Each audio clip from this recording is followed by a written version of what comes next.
¿Los tlacuaches soportan hasta 80 picaduras de serpientes? Gracias a los tlacuaches es que existen los antivenenos. ¿Los tlacuaches comen más de 2000 garrapatas al día? Hoy vamos a descubrir muchos de estos datos interesantes sobre estos pequeños amiguitos, y también vamos a ver algunos mitos y realidades que hemos visto en ciertas informaciones que pues circulan en las redes sociales. Así que vamos allá.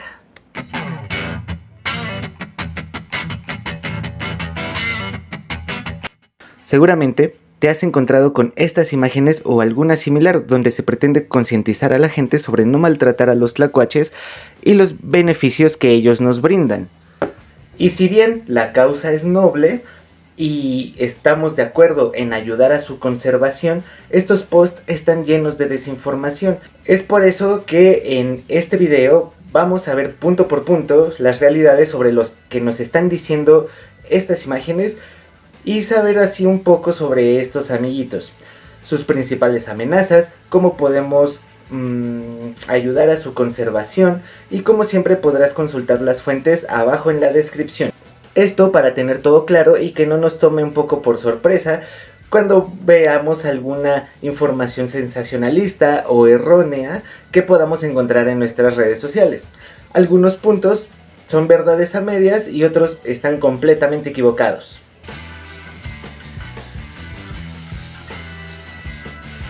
Por ejemplo, ¿sabías que los tlacuaches son trampas vivientes para garrapatas? Aquí se menciona que comen garrapatas como si fueran papas fritas, y eso es cierto en parte. Sin embargo, algunas imágenes que circulan mencionan que pueden comer hasta 2000 garrapatas al día, lo cual es un poco exagerado. Incluso, pues cada quien a veces le pone de su cosecha y he visto imágenes con números exageradísimos. Vamos a ver qué tan cierto es esto. En un estudio realizado sobre anfitriones que funcionan como trampas ecológicas para los vectores de la enfermedad de Lyme, se menciona que las garrapatas que intentan alimentarse de los tlacuaches, solo el 3.5% sobrevive, mientras que el 96.5% restante son consumidas por ellos gracias a su técnica de acicalamiento. De esta forma logran eliminar hasta 5300 garrapatas por semana, más o menos unas 757 en promedio. Como los tlacuaches tienen extensos territorios, por eso es que sirven como trampas vivientes. Van caminando por muchos lugares y de esa forma se les van trepando las garrapatas, y entonces pues ellos las consumen a la hora de acicalarse.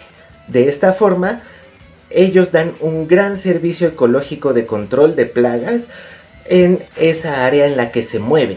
El problema de esta información que vimos en las imágenes pasadas no es que digan que comen garrapatas, sino el número tan exagerado, y además pues también puede llevar a pensar a algunas personas que exclusivamente se alimentan solo de garrapatas, y esto no es así. Los tlacuaches son animales omnívoros y se alimentan de pequeños vertebrados, frutas, semillas, y bueno, entre los vertebrados de los que ellos se alimentan se encuentran las serpientes. Muy probablemente es gracias a esto que han desarrollado uno de sus superpoderes más famosos.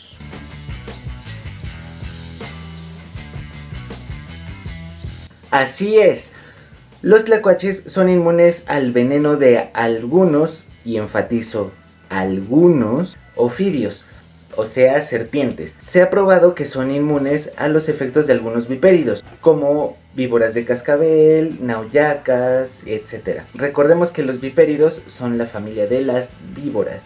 Acuérdense que en las serpientes, culebra, víbora y demás no son sinónimos.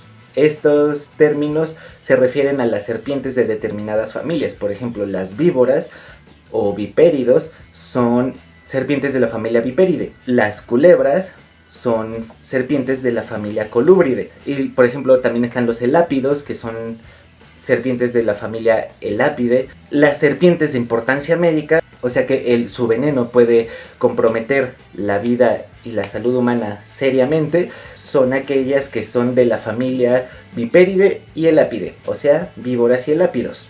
¿ok? Entonces, regresando al tema, se ha comprobado que los tlacuaches son inmunes a los venenos de algunos vipéridos. Algunas imágenes en redes sociales sugieren que incluso también son inmunes al veneno de coralillos o serpientes de coral, las cuales son de la familia Elapidae.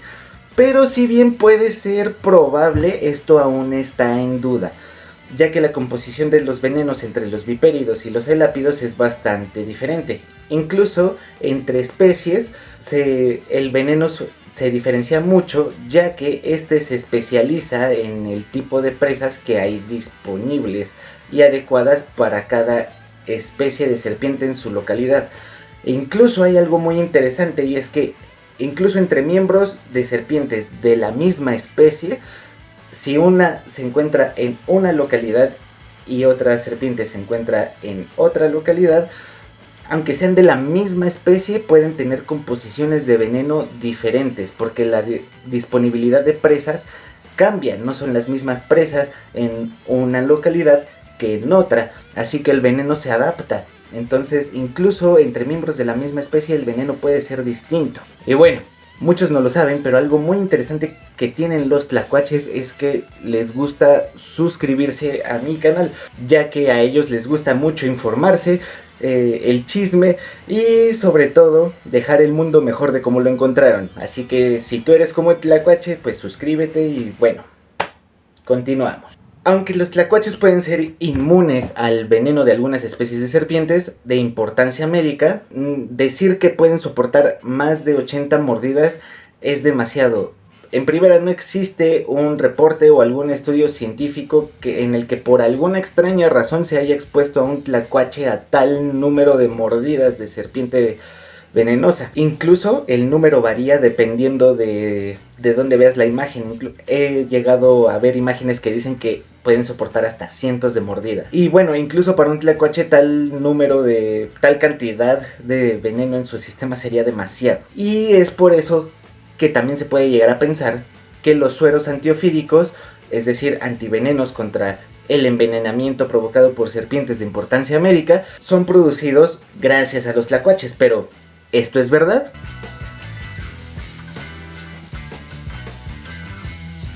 Y para saber si esto es cierto, entonces tenemos que hablar de fagoterapia. Se dice que gracias a los tlacuaches existen los sueros antiofídicos. La respuesta corta es no, pero como nos gusta aprender mucho en este canal, entonces les voy a contar un poco sobre qué es la fagoterapia. Pero antes vamos a hablar un poco del contexto de la información real acerca de la inmunidad de los tlacuaches hacia los venenos de serpiente, que al parecer es una información muy interesante que alguien sacó de contexto y escribió eso. Pero les voy a contar qué es lo que pasa en realidad. A partir de 1990 se comienza a estudiar la inmunidad de tlacuache al envenenamiento de algunas serpientes para la creación de un antiveneno de bajo costo y de mayor asequibilidad, es decir, un poco más barato. Para las zonas más marginales, en donde el ofidismo, o sea, los accidentes con serpientes venenosas, es un problema de salud pública. Ahí se descubrió que los responsables de su inmunidad son unas proteínas en el suero sanguíneo de estos curiosos animalitos que neutralizan el veneno. Sin embargo, aún no se ha logrado crear un suero antiofídico a partir de esas proteínas en la sangre del tlacuache, y mucho menos se ha logrado ahí su comercialización, porque aún no existe como tal. Sin embargo, la producción de antivenenos es algo que conocemos desde hace muchas décadas. Y aquí es cuando entran los fagoterápicos. ¿Pero qué son los fagoterápicos? Bueno, para ello debemos entender cómo se hacen los antivenenos. Pues bien, los antivenenos, al contrario de como sucede con los tlacuaches, que tienen proteínas en su sangre que neutralizan los venenos, se hacen en realidad con anticuerpos que producen algunos animales para generar una respuesta inmunitaria a la toxina a la que se les expone. Y los animales más usados para generar estos anticuerpos, que después resultan en antivenenos, son las ovejas, los conejos y los caballos. Pero son estos últimos, los caballos, los que producen los mejores anticuerpos. Es por eso que ellos son los más utilizados para la producción de antivenenos alrededor del mundo. Y en México se producen favoterápicos, que son antivenenos de última generación, tercera y cuarta generación, y son los antivenenos más avanzados y más seguros, y en esto nuestro país es punta de lanza en esta biotecnología. Hasta el momento somos el único país que produce favoterápicos, pero ¿cuál es la diferencia de un favoterápico y un antiveneno tradicional? Digo, al final del día los dos son antivenenos y pues neutralizan el veneno y eso es lo que queremos, ¿no? Entonces, ¿son iguales? Bueno, pues para no ser muy técnicos, digamos que al anticuerpo que produjo el caballo al exponerlo a esa toxina, se le corta una fracción y de esta forma resulta un antiveneno más efectivo y seguro de usar, ya que en cualquier otro país usar un antiveneno es una decisión muy seria que el médico en turno debe evaluar con mucho cuidado, ya que los antivenenos tradicionales pueden provocar diferentes efectos adversos, provocar una reacción alérgica y otros factores que hay que tomar en cuenta para que la administración del veneno no resulte peor que el envenenamiento en sí. Los favoterápicos, por otro lado, son tan seguros que siempre están indicados para el tratamiento de envenenamientos por animales de importancia médica toxicológica. Así que si es necesario, y si hay casos, pueden administrarse hasta 30 frascos de favoterápico y va a seguir siendo seguro. Y claro, como cualquier medicamento, siempre hay probabilidad de algún efecto adverso, pero en este caso son tan raros que suelen tratarse como casos aislados.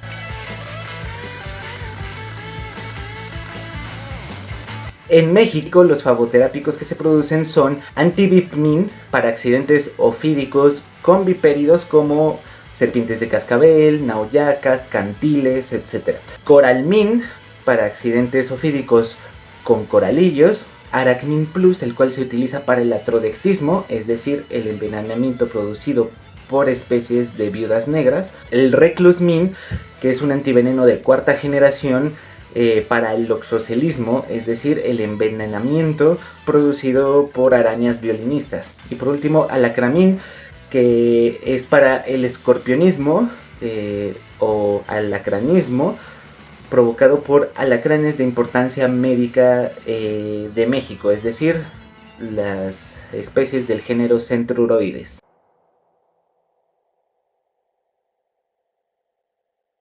Y bueno, ya que sabemos todos estos interesantes datos sobre estos amiguitos, tal vez podemos querer pensar cómo podemos ayudarlos. Bueno, algunas especies de tlacuache sí están amenazadas, pero bueno, es importante saber eso, que no hay una especie de tlacuache, son varias especies de tlacuache en realidad las que tenemos en México. Entonces estos datos que les di pueden variar también un poco entre especies de tlacuaches. La mayoría de estos datos están basados en especies del género de Delphis, pero pues hay otras más, incluso hay hasta tlacuaches acuáticos. Pero bueno, yo te recomendaría que el primer paso pues es conocer qué especies de tlacuaches viven en tu localidad. Para eso es muy buena la aplicación o la página Naturalista, y también puedes incluso tú hacer tus propios registros y eso ayuda un poco a los expertos que están estudiando a estos organismos, ¿vale? De esta forma haces un poco de ciencia ciudadana. Y si ya estás en Naturalista, pues puedes pasarte a mi perfil de Naturalista, igual Clan del Paliacate Rojo,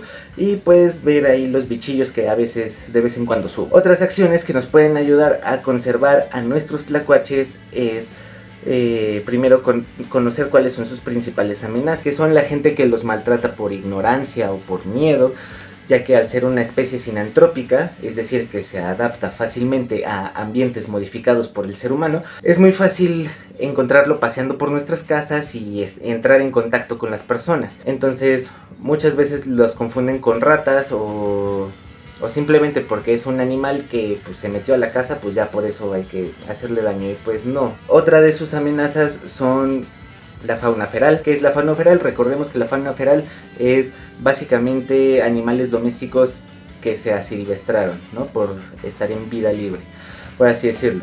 Entonces gatos y perros callejeros los cazan, y recordemos que los perros y gatos son animales domésticos que no existen en la naturaleza, fueron creados por el ser humano tras miles de años de domesticación y aunque tengan el instinto de cazar y aunque la gente diga que es muy natural que cacen, estos no deben interactuar con la fauna silvestre por lo mismo de que ellos no tienen una función en el ecosistema, no hay nada natural en que casen. Además de la depredación por parte de la fauna feral, también contagian de enfermedades a la fauna silvestre, que no está preparada para afrontar a dichas enfermedades porque no deberían existir en su medio natural. Y aquí es muy importante hablar de nuevo de los comederos comunitarios que luego hacen para perros o gatos, y de los bebederos también. Ya hice un video al respecto acerca de por qué es malo alimentar fauna callejera, bueno, sí, animales callejeros. Y recuerden que parte de eso pues es que se convierten en focos de infección, propagan enfermedades, y además no solo va a ir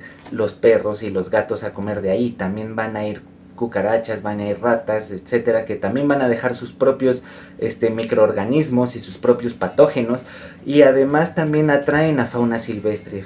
Atraen a tlacuaches, atraen a cacomixtles, atraen a mapaches, atraen a cualquier otro animal que tenga hambre y detecte que hay comida ahí, y pues también ellos se van a enfermar. Y además, no solo eso, al estar en un comedero comunitario se arriesgan a que una manada de perros o una colonia de gatos que domine ese territorio pues los vayan a cazar y les hagan daño. Otra amenaza que también tienen es la reducción de sus hábitats. El constante crecimiento de la urbanización obviamente provoca que sus hábitats se vean reducidos. Y bueno, y entonces ¿cómo los podemos ayudar? Bueno, pues lo más importante es que si tienes mascotas, no las dejes sin supervisión, usa siempre correa, y ya sea que tengas perros o gatos, ejerce una tenencia responsable. Si te encuentras un tlacuache cerca de tu casa, no hagas nada. Ellos normalmente están de paso, así que no es necesario que hagas nada. Simplemente déjalo seguir su camino y dile: hola señor tlacuache, gracias por el control de plagas gratuito que me hace.